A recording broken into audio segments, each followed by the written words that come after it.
Oh, say, can you see by the dawn's early light what so proudly we hailed at the twilight's last gleaming, whose broad stripes and bright stars through the perilous fight o'er the ramparts we watched were so gallantly streaming, and the rockets' red glare, the bombs bursting in air, gave proof through the night that our flag was still there.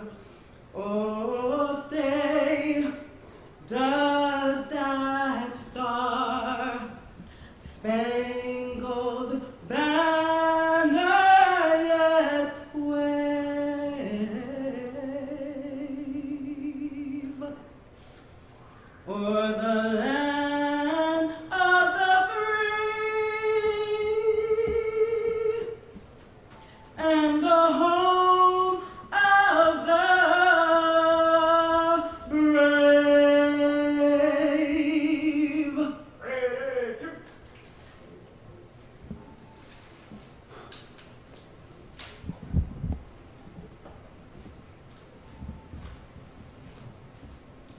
Let us pray. Great and mighty God, as we gather here in America's premier city, we gather this day to give thanks and honor the work of Commissioner Loree Sutton, and also to send her relief, Lord, into a job with all of our hopes and our cares. Lord, in this city, where so many left our shores for foreign soil to defend our freedoms, it is fitting this day that we gather and honor Commissioner Sutton. For though she was not born here, she was brought here by your divine hand. And when she set foot on this soil, she claimed her place as a New Yorker. Lord, we thank you for the faithful stewardship she has shown. She is no stranger to starting and beginning new things. And she has given us the foundation to move forward faithfully to all those who have served our country and live in this fine city. Lord, experience and progress are the hallmarks of the stewardship of this position. And so we thank you for all that she has done.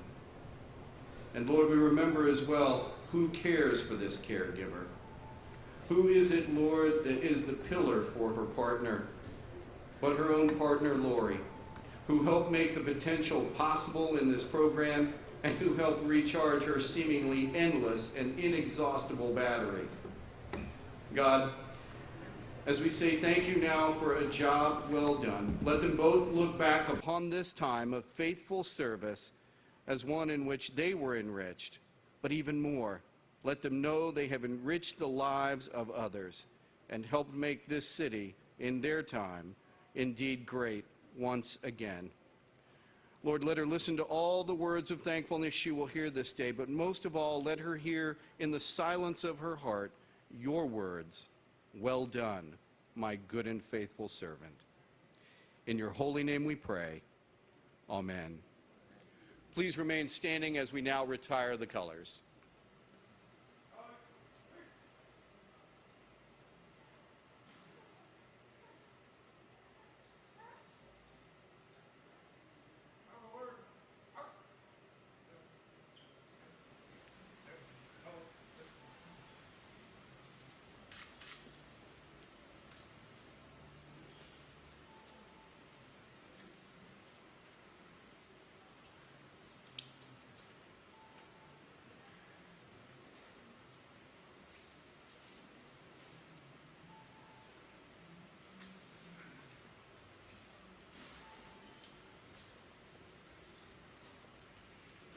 Please be seated.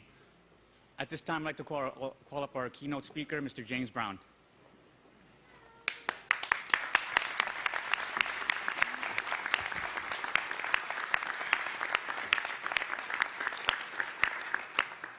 Thank you. Thank you all for coming. My name is James A. Brown, a native New Yorker and a proud United States Navy veteran.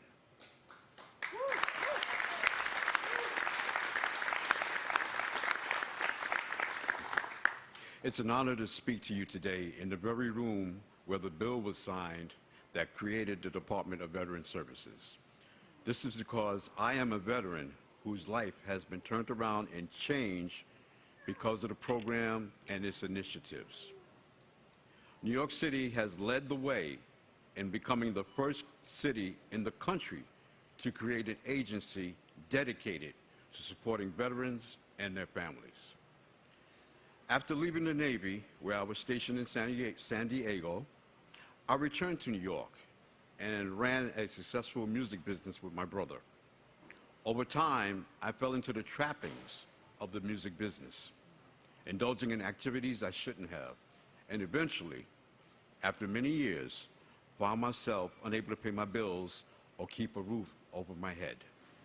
I ended up in the New York City shelter system for 6 months, where over that period of time, it seemed like I became a number, just a number.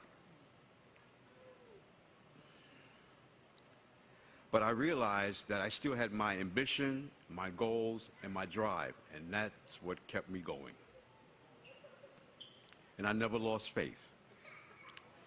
But then my shelter director told me about Mayor de Blasio and the signing of the bill that could and would help veterans like me for the first time in a long time and give me something that I desperately needed, which was hope.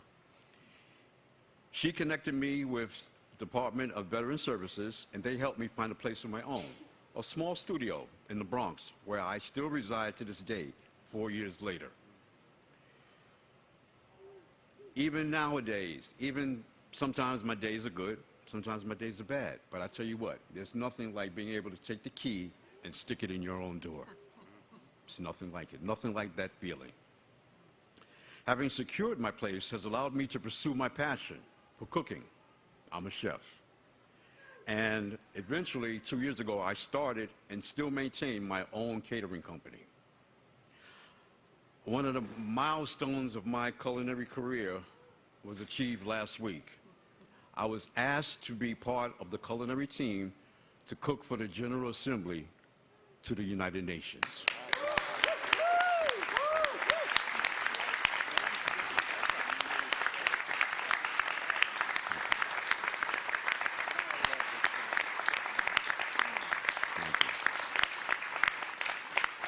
As I stand here, I'm still blown away by that. Mr. Mayor, I'd like to say thank you for what you've done, for starting the program and everything that's come with it. I'd like to say also a very special thank you to my friend and mentor, Mr. Tommy Lloyd, and his hardworking staff and his crew that every day go out and make sure and help place veterans. Tommy, I love you and thank you from the bottom of my heart.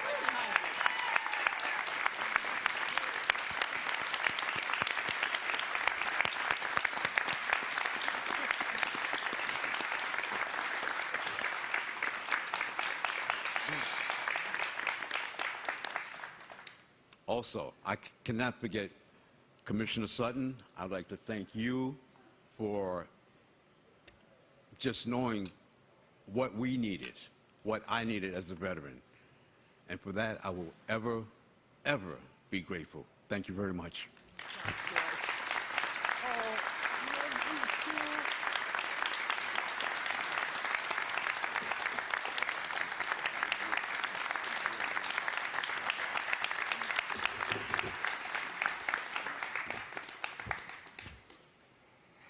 Wow, James, I'm very, very impressed and very moved. I think everyone here is. And I think it's very important that you told people your story today, because here you are, an accomplished man, a fine public speaker, may I add. Everything about you exudes confidence and strength, and yet there's not a one of us who doesn't slip and fall sometimes. And for you to tell your story, I think, helps other people to realize that everyone has a right to the help they need. No one should ever be ashamed of it. Everyone has a chance to turn things around. Especially, that is something we owe to those who have served us. So you've set an extraordinary example today. And I just want to commend you for doing that. I want to commend you for the strength you've shown, the way you've put your life on the track it's on now. You're a role model to all of us. Thank you, James.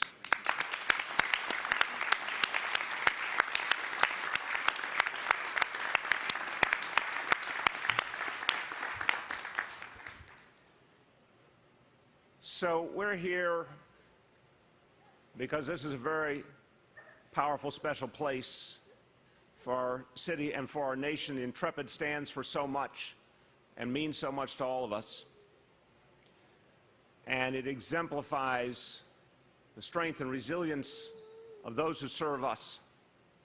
Everyone knows the history of the ship, knows what it went through, but kept coming back.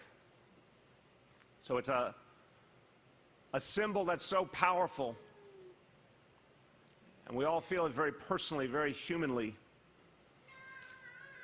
And it takes on other meaning for us in different ways. For me personally, this ship immediately reminds me of my dad. This ship, in fact, brought many soldiers to fight on Okinawa, where my dad fought in World War II, and where he lost half his leg and where many of his challenges began.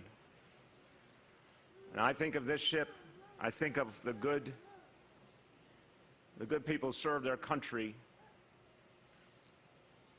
and then how many of them carried with them thereafter the challenges and the pain because they did the right thing. But the right thing was not done for them in so many cases. And that brings us to 2016. And I want to be clear, even though we're celebrating, there's a lot to celebrate.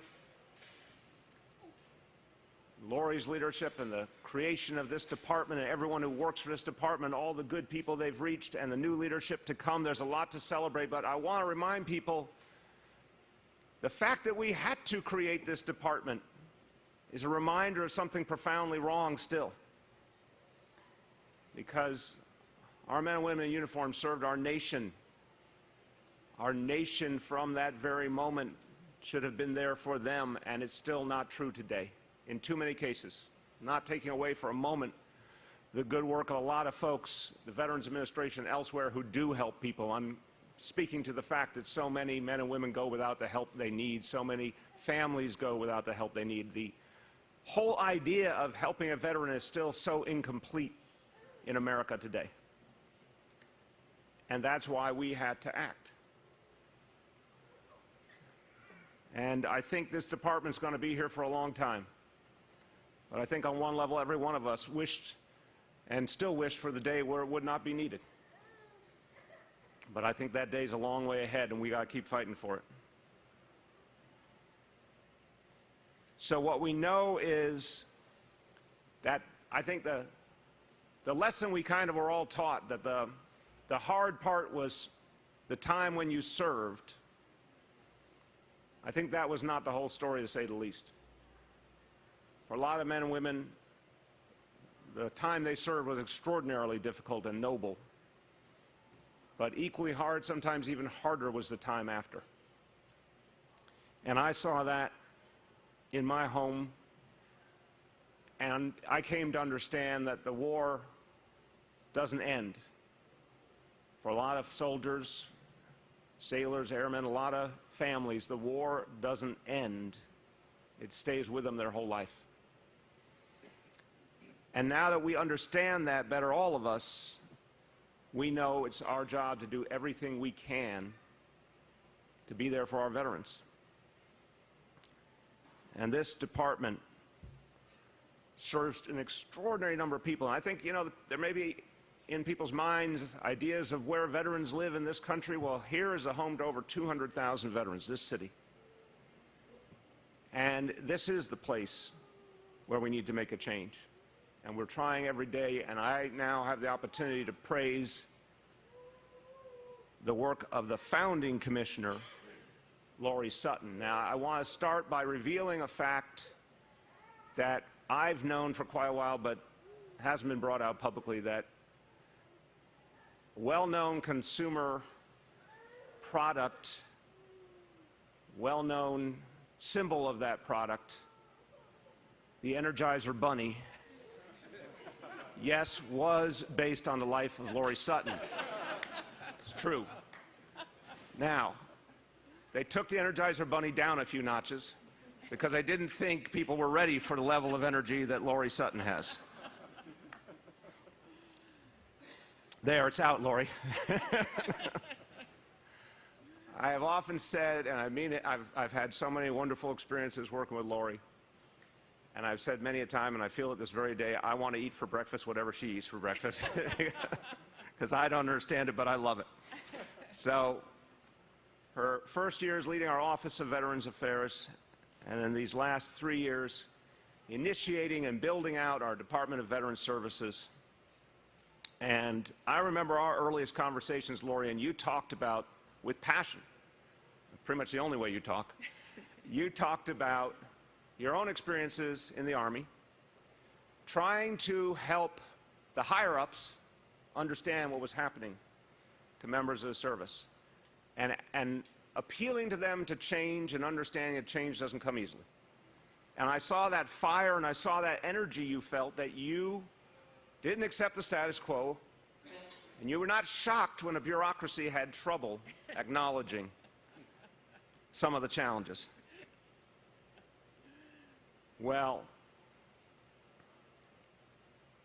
you took that spirit of not accepting the unacceptable and you put it to work, and with a great team you assembled, and I've had the joy of being with them at events and parades and meetings, and they're just extraordinary people. Let's actually give a big round of applause to all of them.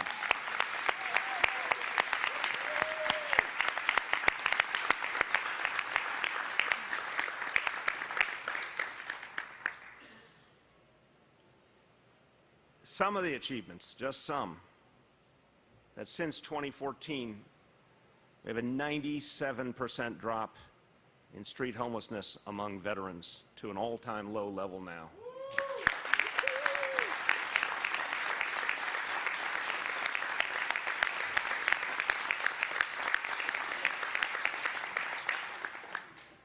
And I want everyone to join me in your hearts with a commitment that the words veterans homelessness will someday be abolished and banned and unnecessary, because one thing that does not make sense in our society is that any veteran would ever be homeless. And that's something we all have to aspire to. But we've seen remarkable progress.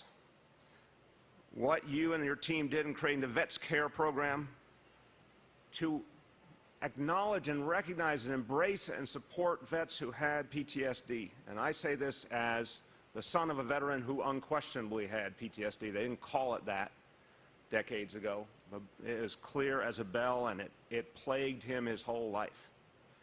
But you are doing a wonderful thing by acknowledging that challenge, embracing those veterans, and in helping them to find the kind of jobs that will sustain them and their family. And the connection with now over 25,000 veterans and their families, it's been achieved by this office. The fact that there was some place to turn that was compassionate and willing and able to provide help, what a blessing. But those numbers only tell us one piece of the story, and so much more important is the story that James told. One example, and what a powerful one, of what can happen when someone actually gets the help they need, and they're heard, and they're seen, and they're respected. And James, I am so happy to say your story is not the only one. So many others have been helped by our Department of Veterans Services. So, in a second, I'm going to ask Commissioner Sutton to come up and give her valedictory. But again, in addition to thanking everyone from Veterans Services who had her back and took her vision and ran with it and tried to keep up with her, I want to thank someone who's done a lot since he came on board to continue to build out this new department, still new department, and that's our Deputy Mayor, Phil Thompson. Thank you for your leadership, Phil.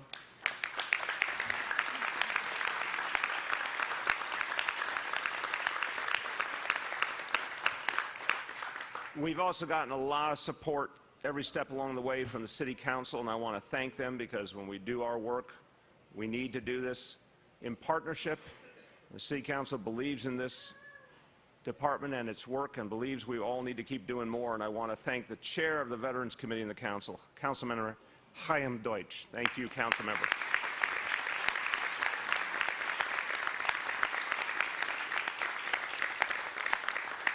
Councilmember, I know you're upset because you thought the Energizer Bunny was based on you, but you're a close second. I've seen you in action. You're a close second. And I also want to acknowledge some of the folks who are gathered with us here today for this very important moment. First of all, they've done a lot of great work, and we're elevating one of their members today, the New York City Veterans Advisory Board. Let's thank all of them.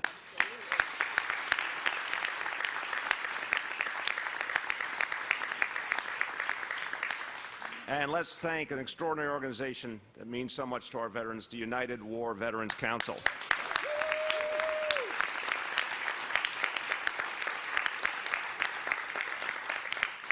And an organization that acknowledges how much we need to give all veterans the education and training opportunities they deserve. An organization that we're pleased to have here, including the founding member, or founder, I should say, Jerry Byrne. Let's welcome veterans on campus.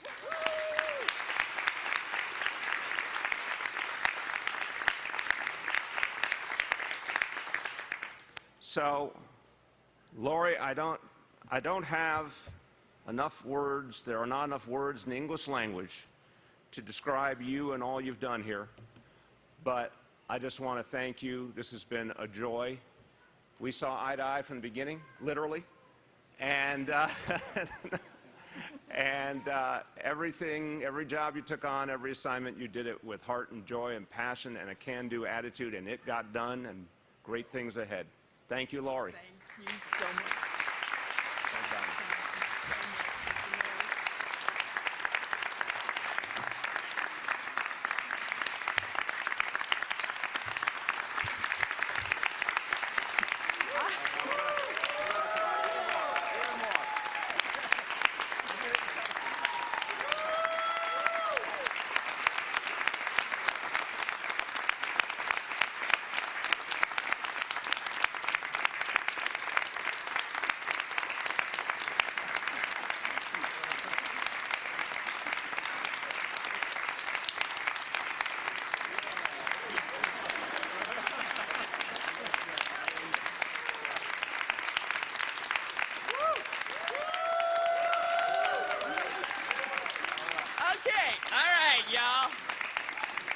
Listen up.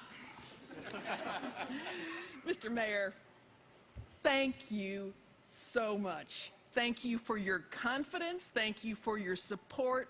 Thank you and Shirlane for just giving me and my team and our community of veterans everything we've needed to be able to support our veterans like James Brown. Thank you, Mr. Mayor, for your leadership.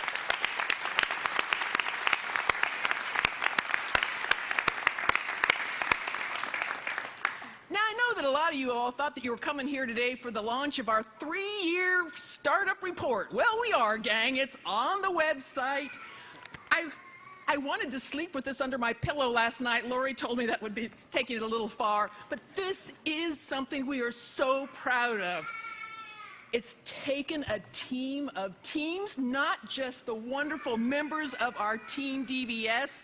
And I'll tell you, Jeff Roth is our deputy. We've been the mom and dad of this organization and our wingmen. Thank you so much for your leadership.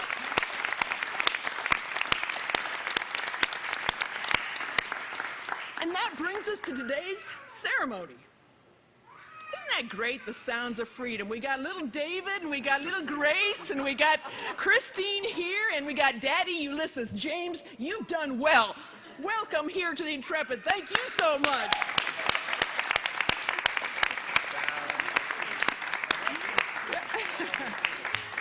And that comes to Susan, you, and Dave. Thank you for your hospitality. You have been so welcoming to me and my team, our entire community. This is sacred ground. As the mayor said, it makes him think of his father, and all of us think of those to whom we owe so much. There have been times over the last 5 years where I've really felt like perhaps I should start paying rent to the Intrepid, because we just had so much time here and done so much for so many, and the best of all is that we've just begun. Thank you for your hospitality, all you give to this city.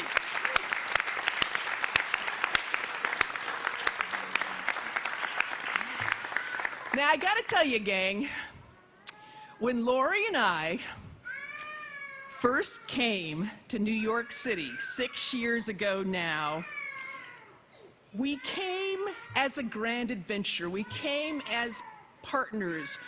We became Brooklynites to begin with. I got it right after all this time, Mr. Mayor.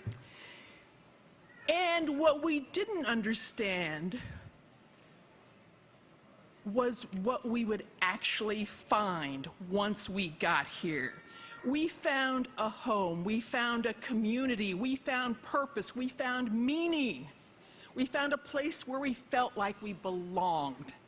And Mr. Mayor, you'll remember this. You were there 3 years ago on that just amazing day, the Pride March, 3 days after the Supreme Court decision, in which, after the moment of silence honoring all who had not lived long enough to see that day, and whisked under the security guard, I was down on bended knee. Will you marry me? And Mr. Mayor, she said yes. That's all.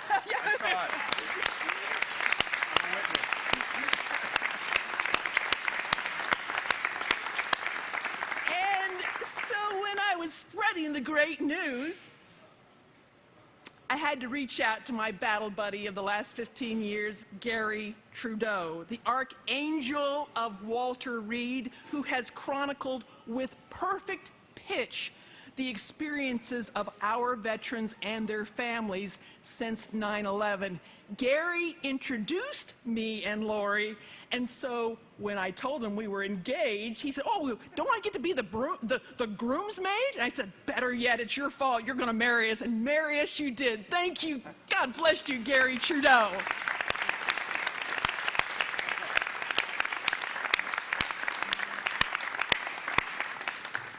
And that brings us to where we are today.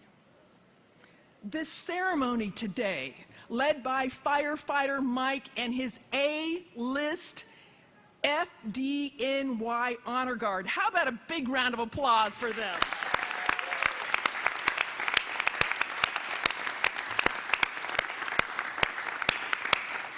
Sergeant Major Escalante, great Marine that you are, hoorah, thank you for being here today.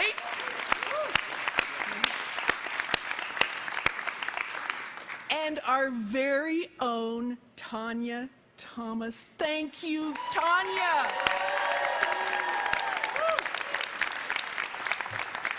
For any of you who may be wondering, from whence does Tanya draw her passion, her soul, her self to her music? Tanya is one of our Gold Star spouses. She leads our caregiver initiatives, and God bless Tanya. We cannot thank you enough.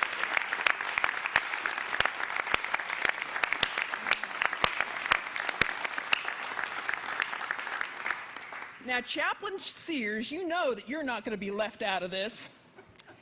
Chaplain Sears, in his prayer, referenced New York City as a premier city, which it is. It's a fine city, and it's also a United States Coast Guard city. Hua! Thank you so much.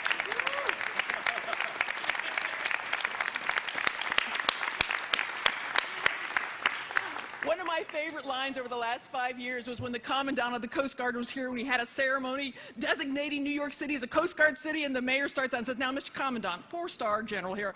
He says, "I want you to know that New York City has been, is now, and will always be a Coast Guard city." Glad you got around to it. So thank you so much, Chaplain Sears. Bring the word back. Thank you very much.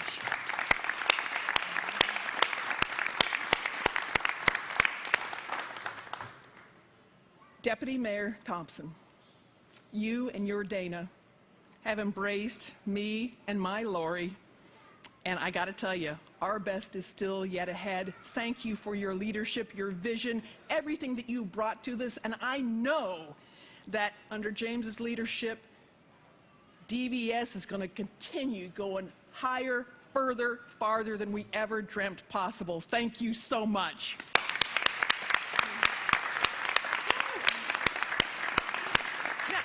Tell you, is this timing or what? Sweet Grace, just at the time that I'm about ready to embarrass her daddy, is grabbing onto him, and James, you are demonstrating by your example, by your family, by your life of service, and by your contributions already to our community. First as the NYU Futures Lab Director, member of our Veterans Advisory Board, and you got little David there next to Grace and Christine and Dad Ulysses. How about another big round of applause for James?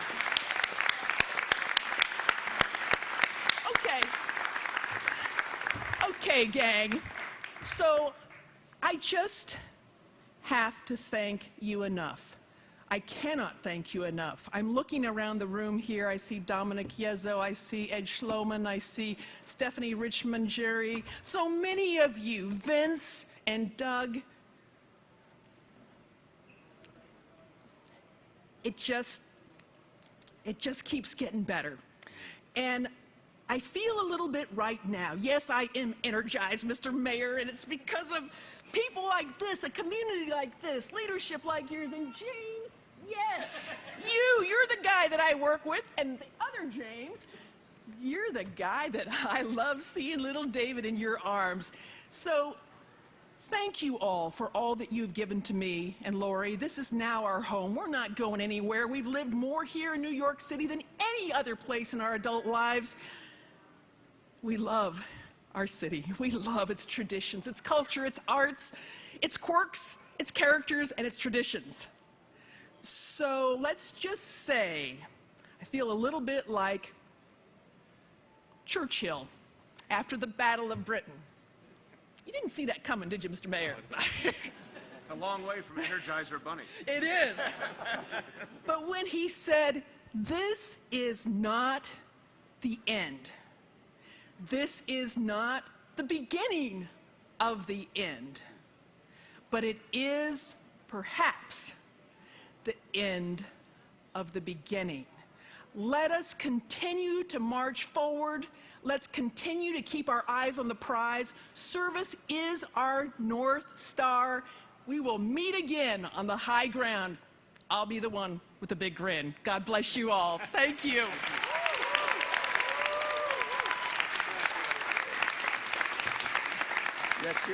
Yes, you will.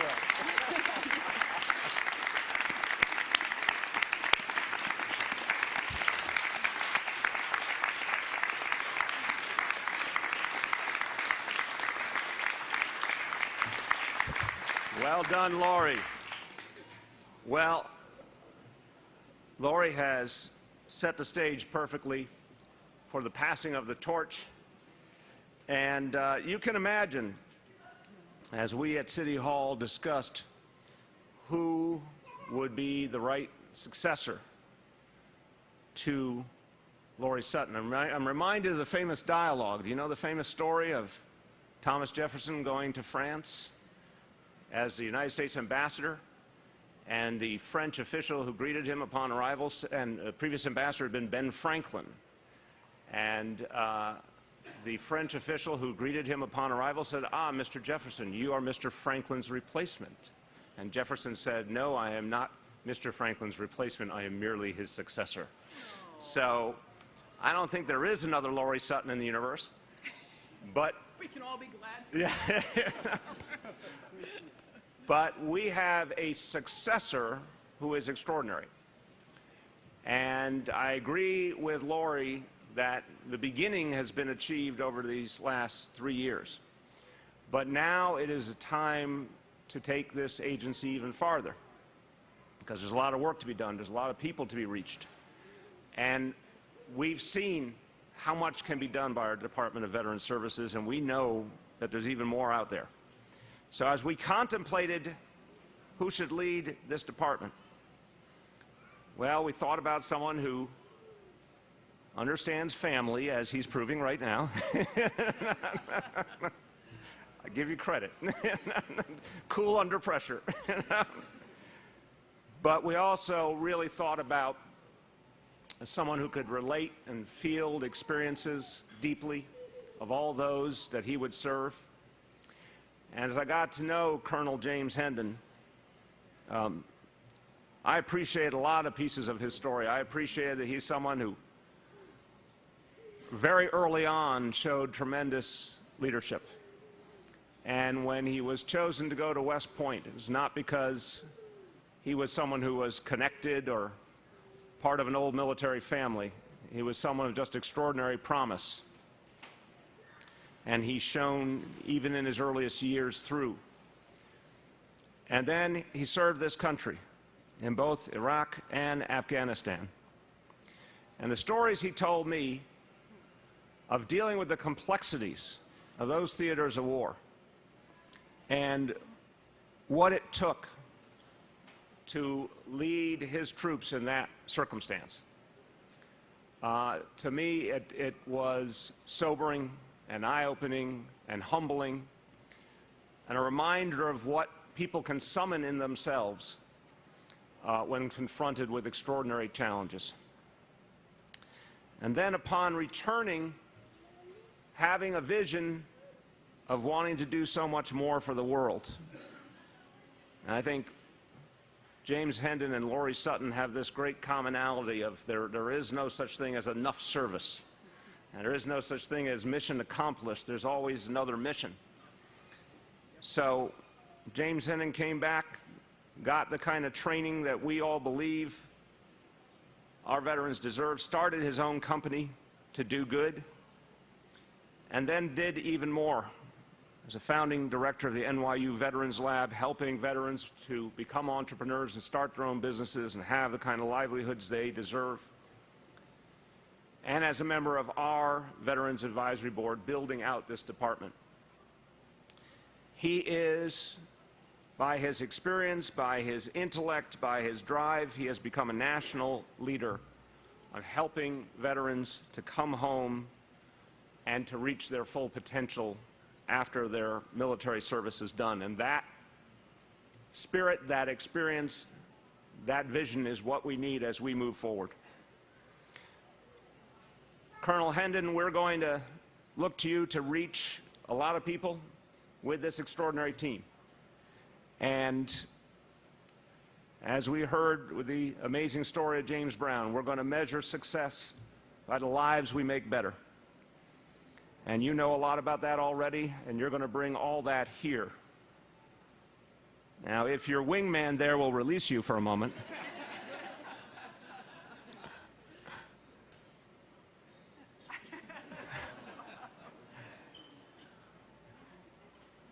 An excellent transition. That was symbolic. It's now my pleasure to introduce the next commissioner for the Department of Veterans Services, Colonel James Hendon. First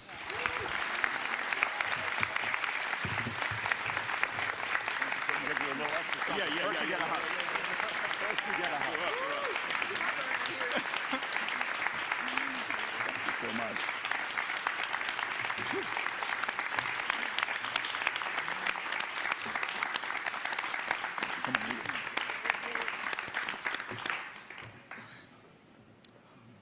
Thank you, Mr. Mayor.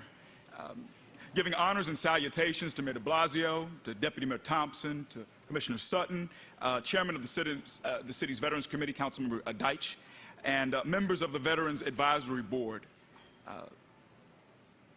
and distinguished guests. I'm honored to accept this appointment to serve as the next commissioner for the Department of Veterans Services. And as Commissioner Sutton will say, there's a saying in the military that we don't promote individuals based on performance alone, but based on potential.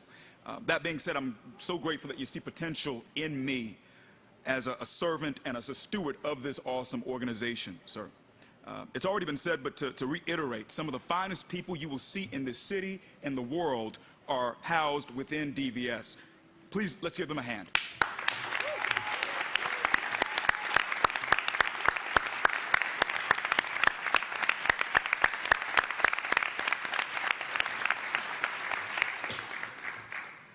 Like many members of the veterans community and our allies, a feeling of appreciation for this great nation and a compulsion to serve are in my DNA. Funny thing is, when I was a child, many moons ago, but maybe David Grace's age, I would have been the last person to tell you that I would be standing here right now. I was born in Miami, Florida in 1980. For those who are of age, you might remember this about the time of the McDuffie riots. My father tells me that shortly after I was born in December, the last verdict acquitting one of the officers involved was announced and more riots broke out. So on the way home from the hospital, he had to take me, so, newborn, and just hold me out of the window of the car so that rioters would not flip the vehicle. And this wasn't us driving from one neighborhood, passing through a neighborhood to get where we needed to go. This was us heading home. This is where we lived at the time. And, fast forward, I've always had love within the places where I've stayed, within the homes where I've lived, and amongst the people who live with me. But, I kept changing homes, kept changing households and living arrangements after my parents got divorced. So for me, between grandparents and aunts and parents, there was a handful of places where I could stay at a given time at night. So you keep changing spots, and you get these times when you wake up at night, it's dark, you don't know where you are, and you realize, oh, this is where I am, and it just got at me, and this is, me as a kid. The things that stood out to me throughout those times, and the other piece of it was just constantly changing schools also when I was young. The things that stood out to me was gratitude and zip codes. For gratitude, when you see a lot of things and move around a great deal, you don't take for granted what you have. To this day, I tell my wife, Christine, who is here today, my compass, I tell her thank you for even little things, so just thank you for food.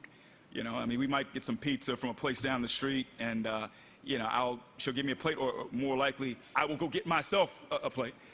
And I'll say, thank you, honey, so much for this pizza. That's just who I am. And I tell her how much I appreciate her, that I love her. Same thing happens with my kids, with Grace, with David. Grace will open a door for me, and I'll just say, thank you so much. I'm just so grateful. Because I think when you come from certain settings, you just develop this deep appreciation. And the thoughts on gratitude especially extend to my time in military service.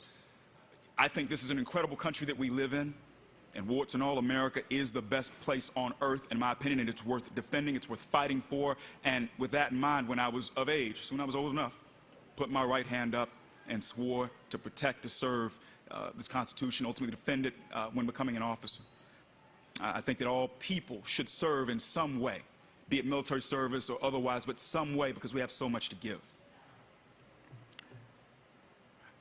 As far as zip codes, so I moved around so much, and I attended so many different places, that I started to see this disconnect between certain lives and others just based on where you live and where you grow up. And when you travel so much and you're young and you see these outcomes, it just forged within me a desire to serve and to help people connect dots to be able to get to a better place. This is something that is a theme throughout my life. My theory of the case is that life is like a race, a track. Picture a track, several lanes, you've got different people running in their own lane. I believe that based on your religion, based on your race, based on your creed, based on your military affiliation, based on your sexual orientation, based on your disability status. You start at a different place on this track. And everything that I care about is how do we connect the dots so that everyone can be at that starting line. That applies to not only members of the veterans community, but just all who are within this mantle. This focus on empowerment, it's within everything that I do, from teaching ROTC at CUNY, to mentoring students at the Eagle Academy in the Bronx, to helping faith centers perform energy efficiency retrofits, first while at Block Power, and then within my own business, you know, to leveraging my expertise in entrepreneurship to helping other veterans and spouses of veterans launch their own businesses at NYU's Veterans Future Lab. I just keep trying to move this ball forward on the same theory of the case of getting people to that starting line. I told the mayor when we last spoke that my efforts in DVS would continue the work that started years ago when I was asked to lead that Veterans Incubator for NYU. The goal is to expand coalitions within the veteran community that can be mobilized to come together and act for the greater good of all of us while tackling these challenges through an innovation lens. You know, outstanding work is already being done by Commissioner Sutton and her team, the unsung world-class heroes of DVS, to build the lines of action as we see them. Everything from housing to engagement, to administrative activities and various other services, the mechanism, the vehicle already exists to fulfill DVS's mission, which is to foster purpose-driven lives in New York City's service members, veterans, and their families. I'm not here to reinvent the wheel or to fix what is not broken. My job is to ensure that as many veterans and allies of our community as possible are aware of what we do, that they support our efforts. To use a football analogy, everybody hits, nobody quits, we win. To be clear, I'm not just speaking of the people in this room. Many leaders in the veteran community are here right now, and we honor you and everything that you've done in front of and behind the scenes to get us to where we are today. I am speaking of all of New York City's 208,000 veterans and those who care about them, those who love them. Innovation comes to the table because in the tradition of General Sutton, we will do everything that we can to continue to experiment and leverage all resources around us, people, processes, technology, as we learn what does and does not work in our efforts to connect, mobilize, and empower the city's veteran population. Do these things, and we continue to move the needle forward towards achieving functional zero and combating veterans' homelessness. Do these things, and we continue to increase the number of positive outcomes that vets have when working with our engagement and community support team. Do these things, and we amplify our ability to help veterans not only help themselves land jobs, but to also start and grow their own successful ventures. As I learned at the Veterans Future Lab, these former leaders in a military context are fire in a bottle, game changers in the economic development space. It is 2019. I'm telling you, our full potential is not yet tapped. Do these things, and more veterans receive the tools that we need to win the greatest, longest lasting, and most acute battle that many of us ever face, the battle within our minds. All of this is Commissioner Sutton's legacy. We will especially honor Vets Thrive NYC and the Core 4 model, just with a small twist. We want to significantly amplify the engagement and connection aspects at the base of the model. In layman's terms, if we continue to strengthen the bonds within New York City's veteran community, cutting across all socioeconomic and demographic canvases, then we will help the community further heal itself. Step one in fostering purpose-driven lives for veterans in New York City is to pay heed to the refrain, all I need is a friend. I officially start in a few weeks, but prior to then, I will conduct a listening tour and gain a better feel of the nooks and crannies of where we can grow on top of what DVS has already accomplished in its first 3 years. That being said, ideas are important, but execution is 9/10 of the game. Over and over again, I've witnessed entrepreneurs thrive, not because they were brilliant, not because they gave a good speech or had good connections, not because of their resumes, and definitely not because they looked a certain part. I have seen leaders thrive, including a lot of the people in this room. I'm talking about folks from the top of the chain all the way to the bottom, because they were able to execute. In my old job, I like to say action is currency. In this new position, I'll start saying the words, let the work talk. That is what we at DVS will continue to do. Despite any issues surrounding us, despite any challenges we face, and once again, I'm not just speaking about DVS, I'm speaking of all city veterans. We will remain grateful for all that we are, for all that we have, for all that we can be as we help one another. We will be mindful of the city's 178 zip codes, I counted, and the need to empower our veterans to close the gap where necessary so that they can start at that starting line in order to fit in. I've been an entrepreneur long enough to know, I think some people will agree with me when I say this, no one gives you anything. Be wary of someone offering to give you something for nothing in the world that precedes our military service. True, lasting success must be earned. You just heard James talk about he started his business. We helped him connect the dots to have housing. He connected the dots for himself to have his business and cook it at UN. I want to try some of his chicken, by the way. I'm going to tell him that offline. That's a whole other thing. Sorry, I'm just thinking about that while you were talking. I know you got the chicken. What I'm trying to say is DVS cannot give you dignity, but I recognize that all of this is about dignity. Dignity, it's an undercurrent of things. I'm talking about economic access, housing, mental health, you name it. It's the idea that you're on top of things, that you remain proactive and not reactive, the idea that you are in control. We're going to do everything in our power to facilitate our veteran community having the tools to build that reality. We're going to stand on the shoulders on the good work of this administration, of the inimitable qualities of this city, and on warrior ethos as it pertains to veterans and military families in pursuit of our objective. As we do all of that, I'm going to turn around and I'm going to ask you to continue to give, because as was already said here today, this is never over. Generations of veterans sacrificed for us to be here, to have the infrastructure, the benefits, and the community that we have, for us to not be in the shadows, for us as a group to exist. It is now our turn to steward the present while making contributions towards tomorrow. Post-military service, if everyone takes and no one gives, and when I say give, I'm speaking of anything you have, anything from time, talent, resources, whatever you can give. If everyone takes and no one gives, then we as a body will fade away. To quote JFK, ask not what your country can do for you, ask what you can do for your country. The challenge did not stop when we took the uniform off. It simply evolved.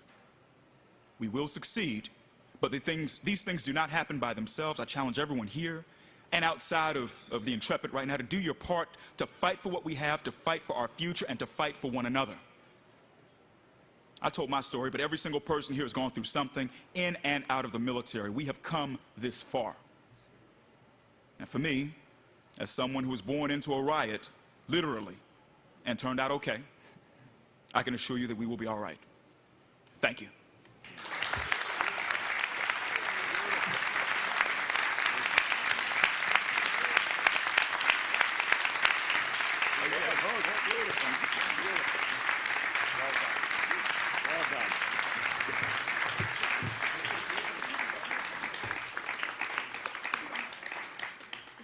That was absolutely beautiful, Colonel Hendon, and I want to say you have mystical powers because your son cooperated and stayed calm for that entire speech.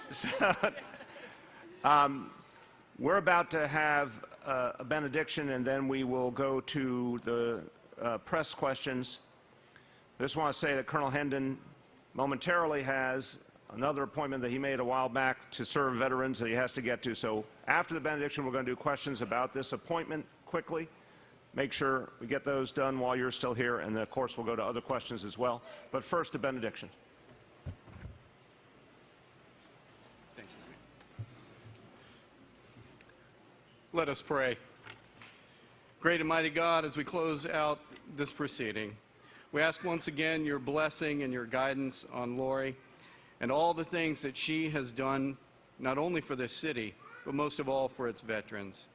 And we ask this day as well that you fortify Colonel Hendon. For long ago in Miami, he could not have dreamed of this day, that you would call him, but you have girded him and guided him each day that he might stand here accepting this appointment and the challenge that lies ahead. Let him not be known as a successor, but let him be known for the successes that he creates through his staff and his people for all of the veterans of this city. For we need him not to be intimidated, but inspired by those who have come before. We need him not to be the next position holder, but to provide next-level leadership for all of the veterans in this city. Indeed, we need him to be the man, the Marine, and the mission leader that will finally bring, Lord, the things that veterans need. For there are too many Jane Browns and James Browns in this city even now. For all that we have done, we know there is much more to do. Veterans who have honored our nation and served our nation, it is now time for our nation to serve them. God, we ask for his future success. We ask for celebration for General Sutton. And God, most of all, we ask that this day, in ways big and small, that veterans around this city are known not only for their service, God, but are known for the way that we reach out and care for each one. For all these things spoken, and for the unspoken things in the silence of our hearts, we ask your blessing fall upon them and your will be done through them. In your holy name we pray. Amen. Okay, please be seated, everybody. Let's take questions from the media on the appointment of Colonel Hendon and anything else DVS related, please. I wanted to ask you, Mayor de Blasio, you took a lot of, through your reporting at the time of the launch of this agency, you were really reluctant about it. I guess it helps some of the issues facing the veterans community. There was months of negotiation and veterans groups. Have you been kind of convinced about the benefits? Oh, long since. In the beginning, we wanted to make sure we could get it right. And we wanted to make sure if we created something, it would really be value added.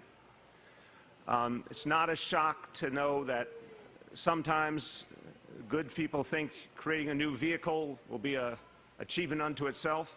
What I've learned in my experience is you got to construct it in a way that's actually going to reach people and be value added and achieve the things that the federal government was not. And that was really one of the big questions.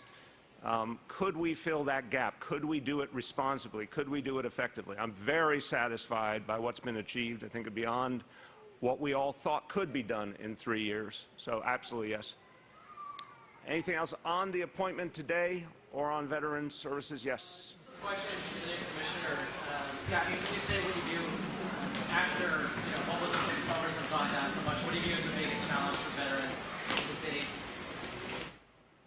I think one of the biggest challenges is just employment, as far as just access to economic opportunities and upward mobility in that realm. So, I really want to pay heed to the continued work of the Veteran Success Network that DVS has and other efforts that we can do on the entrepreneurship side as well, so that folks are agile between navigating things in a typical business lens with jobs, but also within the lens of starting one's own nonprofit, one's own for-profit venture. Some issues I wanted to ask you about. There's legislation out there to rename VA Hospital in honor of Margaret Corbin. There's legislation out there to rename the Manhattan VA Hospital in honor of Margaret Corbin. What's your stance on that? I got to say, I don't have a stance at this time. Please forgive me, because I'm just getting right into things. So I'm sorry. Any thoughts? There's a recent court case saying the federal government has to reimburse veterans for out-of-pocket medical expenses. Anything else on that? Same thing in that I'm just getting right into all the different issues as far as, holding on the mantle that General Sutton so greatly held. So I'm not at this time, but once I'm in the chute, please come back at me and we'll definitely be able to respond to those things. So, yeah. Let me know before we go on to Sorry, stay up here, that on the question of employment, I'm so glad that Colonel Hendon's focused on this, something I've spoken about at a lot of gatherings internally and externally. City of New York, we talked about that during the interview, the City of New York needs to go farther in terms of employing veterans. We do some good work, we need to go farther. The private sector too, and we really need to call the private sector to conscience here to take on more serious commitments to hiring veterans, and as Loree educated me very early on, and their spouses, because both matter deeply.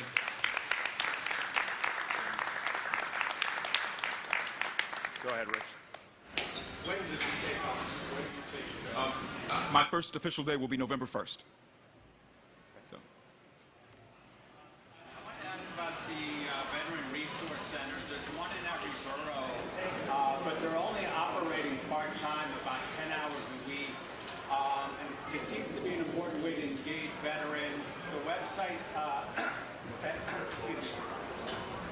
website, VetConnect, hasn't been engaging as many veterans as I think the department is like. Why aren't the resource centers operating in a greater capacity? So the question is about our veteran resource centers. We now have one in every borough in addition to our hub headquarters in Lower Manhattan.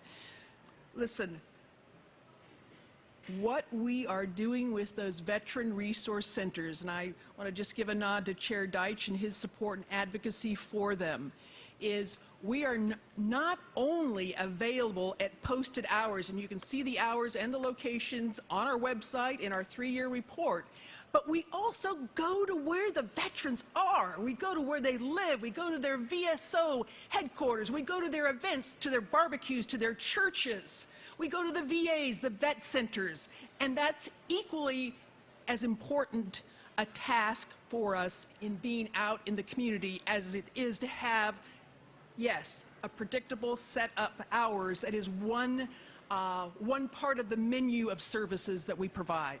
Thank you for that question. Budget, the department's budget in the past fiscal year has risen by 70%, but there was a slight decline in homeless veterans getting housing or any other types of services. Some activists have told us that they felt it was because you were out of town too much campaigning. What would you attribute it to? With all due respect, that's a nonsensical question. Would you like to add, Loree? No, absolutely. First of all, the budget. I came into this position as commissioner first 5 years ago as the commissioner of the Mayor's Office of Veterans Affairs. Now, to understand a little bit about the history, this office was set up thanks to the advocacy of folks like Vince McGowan and others who came back from Vietnam. They pounded on the doors of City Hall, and Mayor Koch in the late 80s heard them and stood up the office. But then for, nearly 30 years, mayors on both sides of the political aisle just kind of let this little office languish in place. Great people who worked there, certainly giants upon whose shoulders I stand and now James will stand. But when I came on board, we were called the Office of Flags and Tags. Flags for Memorial Day and tags for burials. It was a disgrace. And fortunately, there was a convergence of leadership that started with the mayor and the first lady and their very personal experience. All 4 members of their parental family, both moms, both dads, served in World War II, as the mayor has said so eloquently and in such a poignant manner. His father, like so many veterans, brought the war home with him. Fortunately, we also had partnership in the City Council, first with Chair Eric Ulrich, and then Speaker Melissa Mark Viverito, and on to the current day, we've got Chair Deitch here, and the current Speaker have been supportive as well. On the budget, we had, well, let's just put it this way. We had 4 people on board, great people, on board when we started out 3 years ago. Today, we have 40 people on board. So yes, there is an increase in budget. We had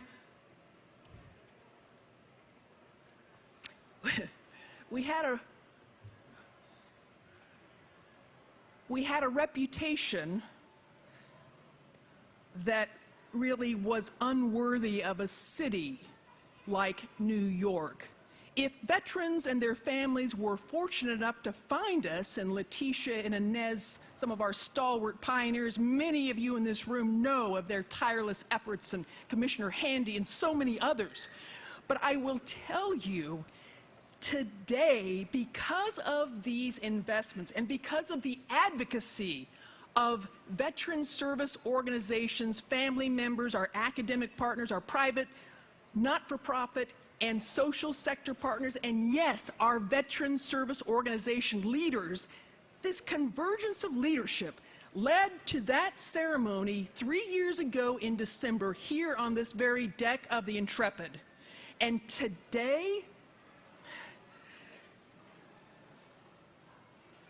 we took on the biggest problem that veterans and their families talk about no matter where you go, it's about navigating to connect with quality resources, care, and services. Vet Connect NYC now is the nation's leading model that connects with 18 other cities under the America Serves model, and it's continuing to grow. We are now working with Teachers College on an ETS sponsorship program, which is connecting with service members and their families before they come here.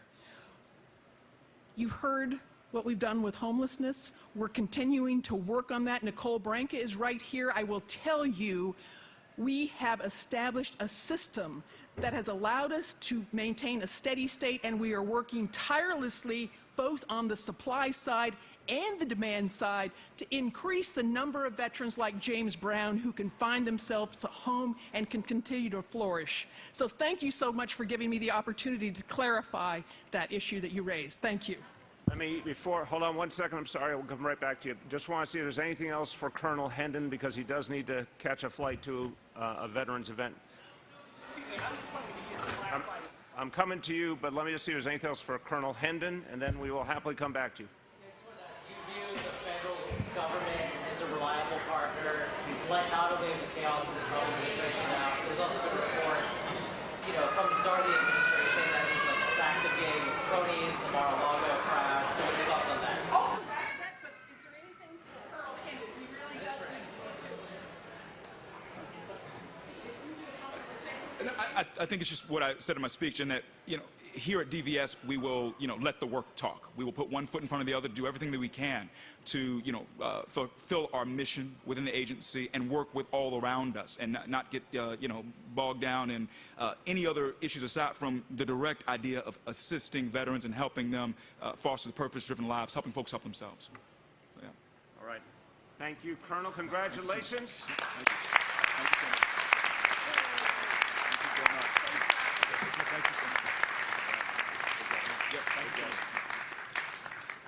All right, continue. Go ahead. Just clarify what you attribute that slight decline to that was cited from the mayor's management report. Yeah, that's not how you asked it, so don't play around. But we'll happily ask that. We'll answer that question because it's not a ridiculous question. Go ahead. I think the best answer to that question, I would refer any of you and all of you to our 3-year report. It is currently on the website, and you will see that there are thousands of veterans today, like James Brown and so many others, who are getting services that they wouldn't have gotten just a very short time ago. And best of all, we've just begun. The execution, the mission, the passion, the drive, the leadership, it will continue and take us to places that other cities are already contacting us to emulate. So we can be very proud of that. Thank you. Commissioner, you mentioned the report, but this shows data from 2016 and I think what the mayor's management report shows is that there was a decline in services for veterans, in placing homeless veterans in housing and providing those necessary services. So the question is, why would there be such a large uptick in the budget? Not criticizing the budget necessarily, but I think the concern is decrease in services, in many cases, very vital services for veterans. Okay, so for any of you who have ever started up an organization, and I did that in the Department of Defense, I've done it here, it's one of the reasons why I urged caution on the mayor early on, because I knew what it was like to start a new organization from nothing. Expectations are sky high, but yet you're in the weeds of trying to figure out, where are the computers, where is our budget code, who are the people we're going to hire. We've gone from 4 people to 40 people in 3 years at the same time that we have continued our homelessness mission. We have stood up our community engagement teams.